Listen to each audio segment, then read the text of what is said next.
istilahnya urusan nyawa. Iya benar. Tapi kalau dilakukan secara virtual juga ada banyak apa ya, dia punya untung rugi juga. Benar. Positif negatif betul ya. Ya, karena kami belajar dari kan anak-anak kalau datang berkunjung lalu saya tanya, bosankah di rumah? Bagaimana belajarnya? Pasti kan banyak kan bilang kami tidak mengerti, kami cuma main, kami lebih ya begitu. Kerja tugas foto. Iya, betul bahwa ini PR kita bersama. Kerja tugas foto. Difotoin ya gitu kan ya. Maksudnya ini PR kita bersama sebenarnya, bahwa musibah ini siapa yang minta sih gitu. Tapi ya itulah mari saling bahu membahu untuk berpikir cara yang paling tepat untuk efektif belajarnya anak-anak seperti apa.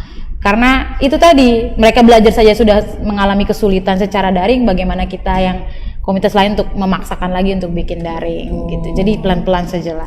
Ini sangat memahami psikologi anak-anak ya, dan juga sangat memahami situasi dan psikologi anak-anak. Karena dimulai dari riset ya. Betul, kita riset dulu, survei dulu anak-anak tuh maunya seperti apa. Dari anak-anak kita tidak langsung kita pakai paksa semua. Oke Kak, ini melanjutkan dari Kak Maxine tadi. Apakah memungkinkan Kak bersama teman-teman dari Simposium Institute untuk keluar kota ke beberapa kabupaten lain untuk menularkan hal ini? Tur ya. Kalau ke kabupaten lain tuh sebenarnya kemarin rencananya mau ke Lembata. Terus ini kemarin sempat sih ke Lembata, tapi hanya buat kunjungan dari kakak-kakaknya saja. Jadi kita misalnya kayak lagi dalam perjalanan perjalanan pribadi gitu. Terus saya suka nanya gitu, di sini tempat taman bacanya di mana ya gitu. Jadi suka singgah, suka mampir lalu sharing. Tapi bikin kegiatan besar untuk kita memotivasi, saya pikir perlu perencanaan sih seperti itu. Benar. Dengan situasi sekarang lalu kalau sudah bicara antar kabupaten, tentu saja bicara biaya. Dan karena Simpasio prinsipnya selama lu masih punya kaki dan tangan untuk cari uang dan jangan ajukan proposal, nah itu jadi PR kami. Berarti Sonia pernah ajukan proposal ya? Proposal ke lembaga-lembaga itu belum pernah, ke pemerintah daerah belum pernah. Tapi memang kemudian sudah melirik juga Simpasio Institute dengan keterlibatan kelurahan tadi yang keuangan. Betul. Adakah kelanjutan setelah itu waktu kegiatan itu? Iya, jadi kerjasama sama pemerintah kelurahan itu karena kami bikin satu program pengembangan kampung literasi. Jadi sejak Simpasio bergerak di tahun 2016, di tahun 2019 kami dinilai layak mengembangkan kampung literasi oleh Kementerian Pendidikan dan Kebudayaan. Selamat, congratulations. Ya, jadi kalau saya bilang ini kesetiaan sih sebenarnya, buah dari kesetiaan kerja seperti ini. Jadi ketika orang tanya, kok bisa kalian dipercayakan? Sebenarnya ada banyak prosesnya gitu. Jadi waktu itu ini sih masukan buat teman-teman muda dan para penggiat. Tunjuk diri itu paling penting.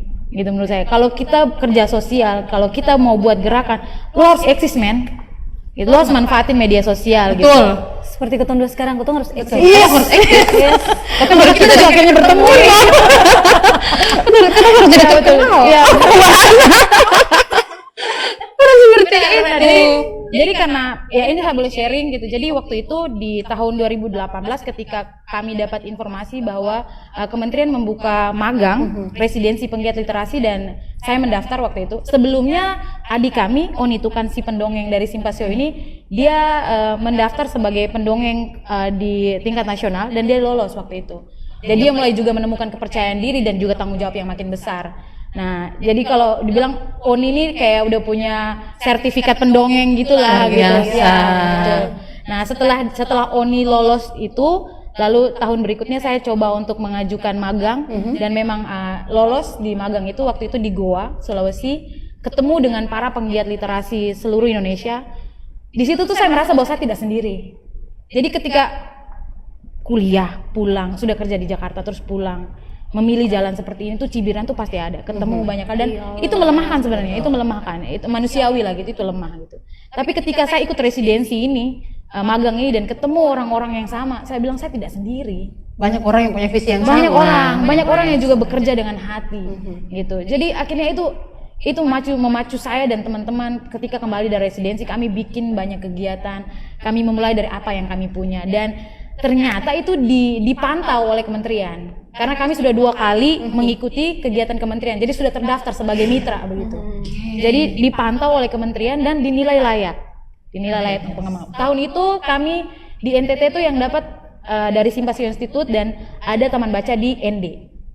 Gitu. Dari sekian banyak ya. Betul. Simpasio menjadi salah satu yang dinilai layak oleh kementerian. Benar, kembali Luar biasa. seperti yang tadi Kak Eda omong di awal, kebetulan yang disyukuri. Betul, kebetulan-kebetulan yang disyukuri. Ya, jadi kalau mau boleh cerita, kampung literasi ini apa sih? Orang pasti dalam bayangannya adalah desa yang isinya buku. Buku yang dia dengar literasi itu buku, baca semua ada dan dalam bacanya betul. gitu. Sebenarnya sih simple. Kampung literasi itu cuman semacam semangat. Jadi kenapa sampai Simpasio terpilih menjadi salah satu lembaga atau taman baca yang mengembangkan itu, karena mereka merasakan bahwa kemampuan dari lembaga ini bisa menggerakkan dalam skala yang lebih besar. Jadi semangat literasinya itu harus diperluas sebenarnya. Sehingga misalnya sederhananya gini, misalnya kemarin-kemarin kami bikinnya cuman di lingkup komplek kami. Setelah itu roadshow-nya makin banyak tempat semacam itu. Lalu kelurahan, karena secara administrasi kita perlu satu cakupan gitu.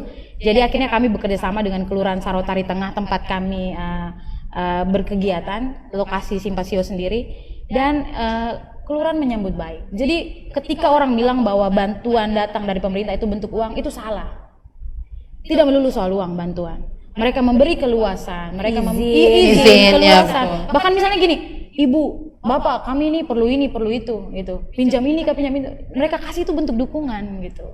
Sebenarnya coba kalau kita melihat dari segi yang berbeda, dari tempat yang berbeda, saya pikir dukungan dari pemerintah itu tidak melulu soal uang. Kata orang juga bilang rezeki tak melulu soal uang juga ya, rezeki bisa juga benar untuk bantuan, cinta dari orang seperti itu. Yes. Kembali lagi kepada cinta ya. Ini cinta ya. Cinta universal sayang. Ini universal. Jadi tidak menuju kepada satu atau 2 orang di luar sana. Benar Seperti ada kayak yang bertanya. semoga tidak ada yang bertanya mengenai cinta-cinta ini ya.